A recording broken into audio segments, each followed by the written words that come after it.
हल षष्ठी व्रत कथा। राजा युधिष्ठिर ने श्री कृष्ण भगवान से कहा, हे भगवान, हे देवकी के पुत्र, हे देव, आपने इस पृथ्वी के लोगों की भलाई के निमित्त अवतार धारण किया है, अतएव मेरे ऊपर भी कृपा करिए।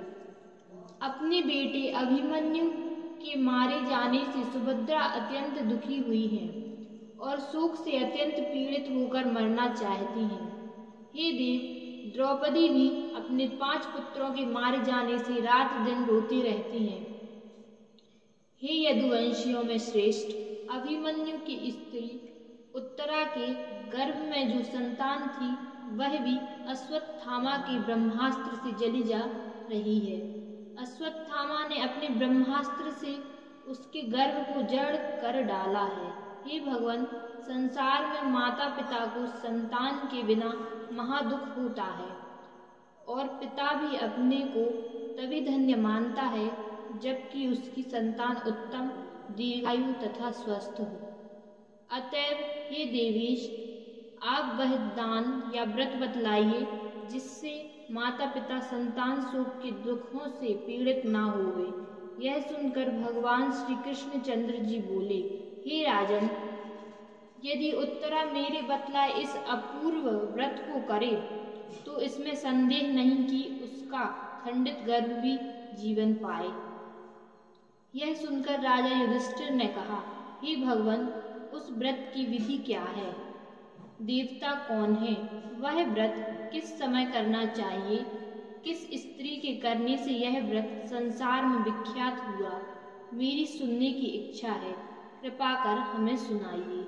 श्री कृष्ण भगवान ने उत्तर दिया, हे राजन, सुभद्र नामक एक प्रसिद्ध राजा था।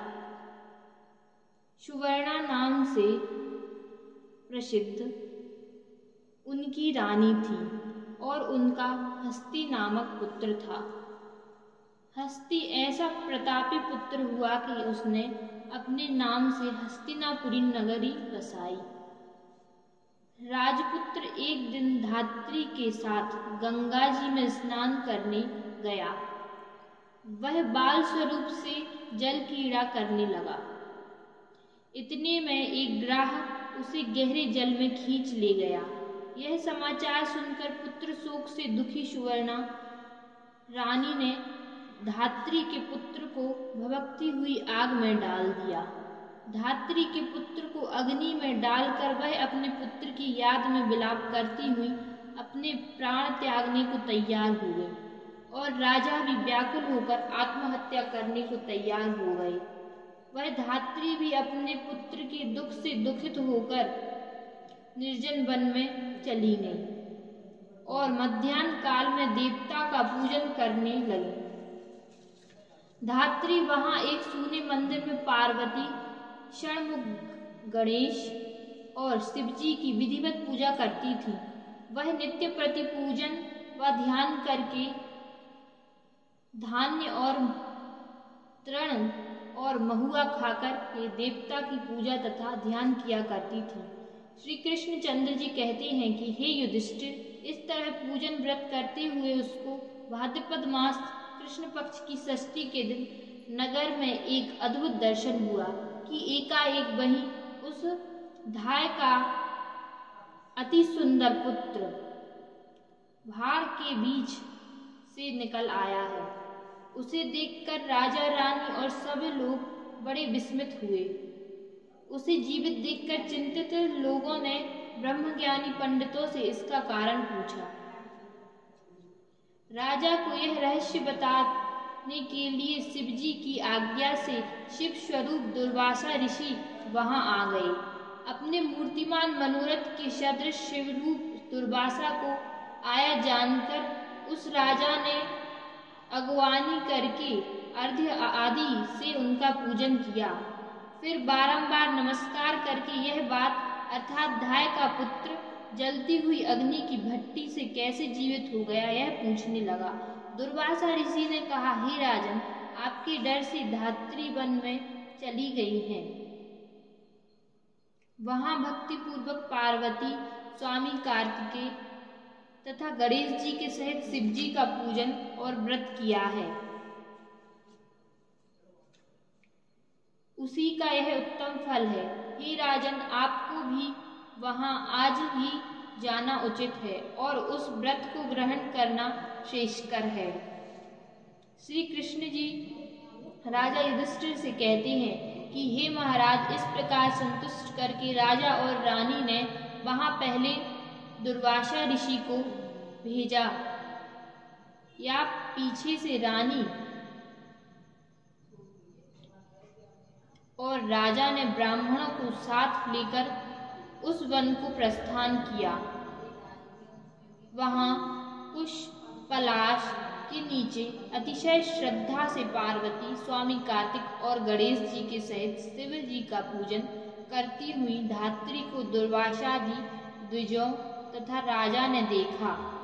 राजा ने उस धात्री को आश्वासन देकर उसका पुत्र उससे मिला दिया। पश्चात धाय ने व्रत का संपूर्ण महात्म राजा को बताया। धाय ने कहा, हे राजन, मैं आपके डर से यहाँ आई हूँ। तभी से केवल वायु भोजन करती हुई शिव पार्वती स्वामी कार्तिकेय तथा गणेश जी का पूजन करती हूँ।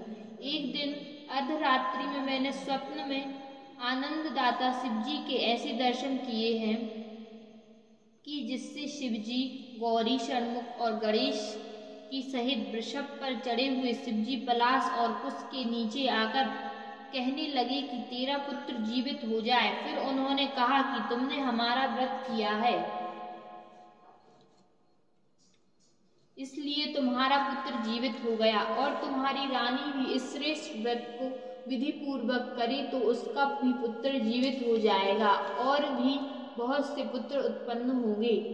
इस व्रत का संपूर्ण विधान फिर दुर्वासा ऋषि ने राजा और रानी को बताया। श्री कृष्ण भगवान ने राजा युधिष्ठिर से कहा, हे राजन, भाद्र कृष्ण पक्ष की षष्ठी प्राप्त हो उस दिन नर या नारी नियम पूर्वक प्रातः काल स्नान करके यह व्रत करे और क्रोध तथा लोभ से वर्जित हो। व्रत का नियम करके जब तक व्रत रहे तब तक जीव मात्र की हिंसा न करनी चाहिए। व्रत संपूर्ण करने के लिए जीव पद्धति यानी चींटी आदि का मार्ग उल्लंघन न करे और मध्याह्न में मित्रों सहित पुत्र अभिलाषा वाले मन से पलाश तथा कुशा के नीचे चारों देव अर्थात शिव पार्वती स्वामी कार्तिकेय और गणेश जी की मूर्ति बनाकर प्रेम से श्रद्धा पूर्वक ओम नमः शिवाय इस मंत्र से अनेक प्रकार के धूप दीप आदि और अनेकानेक सुंदर पुष्प अर्पण करके भावयुक्त चित्त से सबकी पूजा करें। पंचमुख सूलधारी नंदी भृंगी महाकाय आदि गणों से युक्त आप शिव को नमस्कार करता हूँ, ऐसे शिव की प्रार्थना करें। शिवा हर कांता प्रकृति श्रेष्ठ हेतु सुख सौभाग्य दायिनी गौरी और धात्री को नमस्कार करता हूँ, ऐसी पार्वती की प्रार्थना करनी चाहिए। हे मयूर वाहन, आपको नमस्कार है। हे कौच पर्वत को विदीर्ण करने वाले कुमार विशाख और स्कंद, आपको नमस्कार है। इस प्रकार स्वामी कार्तिकेय की प्रार्थना करके मूषक वाहन लंबे पेट सुंदर सूंड और एकदंत वाले आप गणेश को नमस्कार है। इस प्रकार गणेश जी की प्रार्थना करें। इन चारों देवताओं की प्रार्थना करके दीपक चंदन धूप और अनेक प्रकार के नैवेद्यों से पूजन करें और बाजा गाजा सहित ब्राह्मणों के संग अपने घर को आवे। उस दिन महुए के पुष्पों के साथ नीवार के ओदन अर्थात अषाढ़ी के चावल भोजन करें और भैंस की दही दुग्ध घृत और मट्ठा विशेष करके खाएं। दुर्वासा ऋषि कहते हैं कि हे राजन, जो स्त्री पुरुष इस व्रत को ऐसी विधि से करता है वह पुत्र और पौत्र से युक्त हो बहुत शीघ्र सुख को प्राप्त होता है। श्री दुर्वासा ऋषि के ऐसे वचन को सुनकर राजा सुभद्र और रानी सुवर्णा ने वह व्रत वैसी ही विधि से किया। इस प्रकार व्रत करने से शीघ्र ही राजा सुभद्र का पुत्र ग्राह के गले से निकलकर बोलने लगा। तब माता पिता ने दुर्वासा ऋषि के चरणों को नमस्कार किया। उस व्रत के प्रभाव से राजा के और भी दीर्घायु वाले महावीरवान बल और सत्व गुण से युक्त कई पुत्र उत्पन्न हुए। जब राजा सुभद्र यह व्रत करने लगे तब से उनके राज्य में अतिवृष्टि, अनावृष्टि आदि उपद्रव, महामारी तथा दुर्भिक्ष आदि नहीं हुए और बहुत वर्षों तक राजा ने निर्विघ्न राज्य किया। श्री कृष्ण भगवान कहते हैं, हे राजा युधिष्ठिर,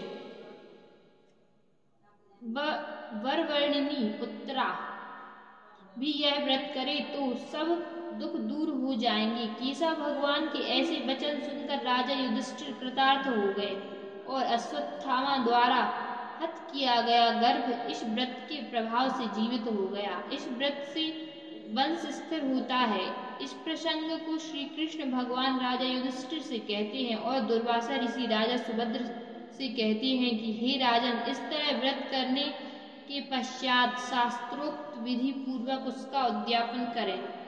वह इस तरह का उद्यापन कर सुवर्ण, महिषी, गौ और वस्त्र दान करके ब्राह्मणों को दे। सुवर्ण अथवा चांदी की सुंदर मूर्ति बनाकर वेद वेदांग की ज्ञाता ब्राह्मणों सहित उनका पूजन करें। दुर्वासा ऋषि कहते हैं, हे राजा सुभद्र, विधि जानने वालों में श्रेष्ठ राजा युधिष्ठिर ने उत्तरा से भी यह व्रत कराया। इससे अश्वत्थामा द्वारा हत किया गर्भ उस व्रत से बच गया।